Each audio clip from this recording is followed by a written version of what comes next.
How to use generics is more a me thing, a me process than a studio process. And one of the things that I set up for everybody that I work with or in mentor is generics. Okay, and we don't have very many of them. And when I say generics, I'm referring to the ones that you see here, like gas, restaurants, transfer, and travel. Okay. I set those up because those are ones that, we're not going to set up every gas station. So I use that, but I do use the description line for the applicable charge. Okay.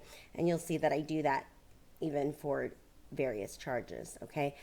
This one is if you have different accounts, you would do a transfer, instead. Or in this case, we cashed out a check so we can have petty cash in the office.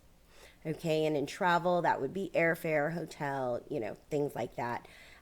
Anything that you would classify as a travel expense that is attributable to the business. Okay, meaning it's not something that's or even something that's going to be reimbursed or and things like that. So travel expenses would be coded there, but I do like to have the detail for them.